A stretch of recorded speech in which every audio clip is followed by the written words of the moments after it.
నీకంటే ముందుగా గౌరవములో నేను వచ్చుకున్నాను. నేను వస్తుండగానే మీ మామ నా భర్త గురవైనా చెన్నపట్నంలో మరణించాను. అతను గడ్డించిన పిమ్మట ఈ ఒక నోము మన ఇంటికి అచ్చుదలి లేదని ఆ రోజు కోసి విషయాలు ఆ నోము నోయకు.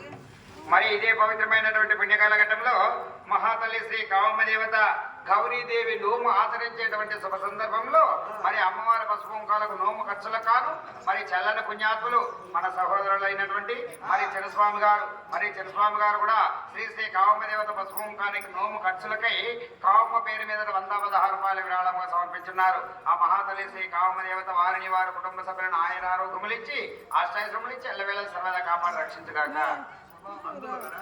ఆ నోము మన ఇంటికి అచ్చుదలి లేదని నిలిపివేశారమ్మా. అందువల్ల నీకు నోములో మీద అభిప్రాయం వస్తుంది. కానీ నోములు వస్తామని కోరిక నీలో ఉండినా నేను చెప్పిన నోములు వచ్చుకోని అది కూడా శ్లాఘంగా ఉంటుంది. ఏమి నోము అంటున్నావా?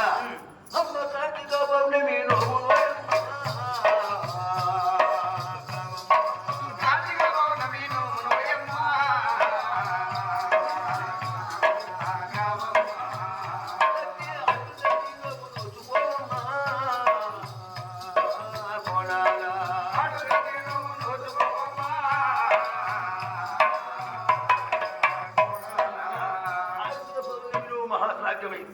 అది కూడా ముత్తగిరిలో తప్పు లేదా?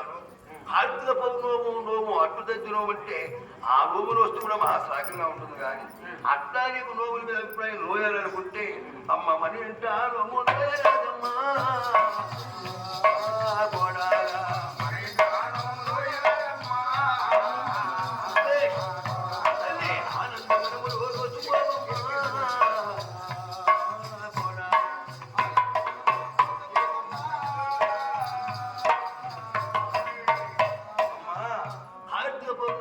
అన్నిటికీ మంచిదమ్మా. అమ్మ అత్తమ్మ ఏమమ్మ మాయత్త ఇట్లా పలికి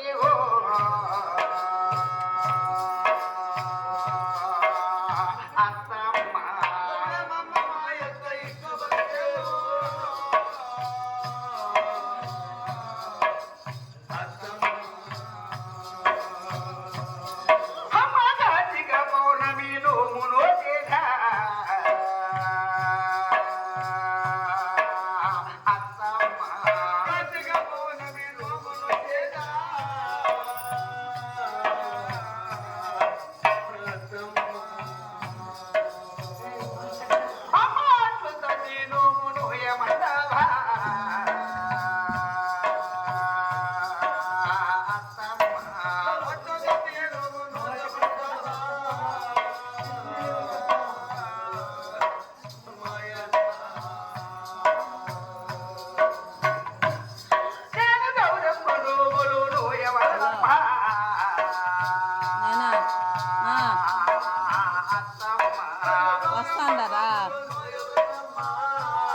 కానీ నాకు నీ కుమారుడు నా భర్త ప్రాణమును ఇమిడి ఉన్నాడమ్మా.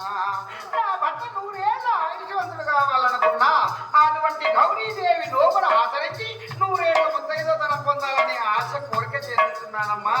నీవు ఉత్తరవిచ్చినట్లయినా 10 శ్రద్ధలతో ఆ నోమును పసుపు కుంకాలతో ఆచరిస్తానమ్మా, ఆచరిస్తాను. అయితే గౌరవ నోములు తప్ప వేరు నోములు వచ్చుకున్నట్టున్నా. అవునమ్మా. నీ మాట నేను కాదనా? నువ్వు కావాలని వద్దంటది కావున నేను చెప్పినట్టు నోములు వచ్చు. మరి ఇంట్లో నోము నోయకూడదమ్మా. మహిళ వారు మంత్రి వాళ్ళు వస్తారు. ఆ నోము మహా సాధ్యమై మహా ఉన్నతమైన నోము. పంచభూతమనేక మనసు అచిత్త చాంచల్యం అనేది లేకుండా త్రికరణ శుద్ధితో నోచుకునే రూపు గౌరవం ఆ లోగులో అనుకుంటే ఇంట్లో ఆ లోగులు నీ యొక్క భర్త గారి ముందు బృందావనం ఉంది కదా బృందావనములో అమ్మ ఆనందవనములు ఆనందవనములో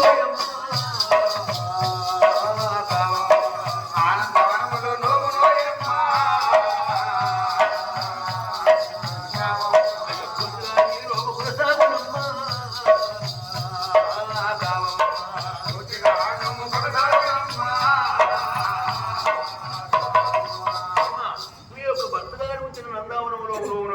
సర్వభూత హితేయత ఆ యొక్క నందావనంలో చూడైతే అన్ని పరిష్కారంగా ఉంటుంది పూర్తిగా రోగు సఫలమవుతుందమ్మా ఆడికి అదే ప్రకారం ఇప్పుడు మహాతల్లి కావమ్మ దేవత తన మరదిని డేన వెంట పెట్టి మన కొడుకు మన నాగేంద్ర మరి ఇదే పవిత్రమైనటువంటి పుణ్యకాల ఘట్టంలో చల్లని పుణ్యాత్ములు మరి శ్రీరాములు గారు స్వర్గస్థుడైపోగా తన ఆత్మ శాంతి కొరకు తన మనవడైనటువంటి నాగేంద్ర మరి తాతగారి ఆత్మ శాంతి కొరకు కావమ్మ దేవత పశుముఖానికి కానీ 116 రూపాయల విరాళంగా సమర్పించున్నారు. ఆ కావమ్మ తల్లి వారిని వారి కుటుంబ సభ్యులను ఆయురారోగ్యములు ఇచ్చి ఆశ్రయశ్రములు ఇచ్చి ఎల్లవేళ సరదా కాపాడు రక్షించగాక. మరి అదేవిధంగా మహాతల్లి శ్రీ కావమ్మ దేవత గౌరీదేవి నోము ఆచరించేటువంటి శుభ సందర్భంలో మరి ఆరూరు వాస్తవ్యులు మన బావగారైనటువంటి మరి రాము గారు వారి సతీమణి అయినటువంటి మన అప్పచెల్లెలు రేణుకమ్మ కావమ్మ దేవత గౌరీదేవి నోము ఆచరించేటువంటి శుభ సందర్భంలో అమ్మవారి పశుముఖాల కాను 216 రూపాయల విరాళంగా సమర్పించున్నారు. ఆ మహాతల్లి శ్రీ కావమ్మ దేవత వారిని వారి కుటుంబ సభ్యులను ఆయురారోగ్యములు ఇచ్చి ఆశ్రయశ్రములు ఇచ్చి ఎల్లవేళ సరదా కాపాడు రక్షించగాక. మరి అదేవిధంగా మన సహోదరుడు మన అన్నదమ్ముడు మరి మన పాల్సెట్ కన్నయ్య పేరు చెప్తే పైకి పోయే రాసిన వరకు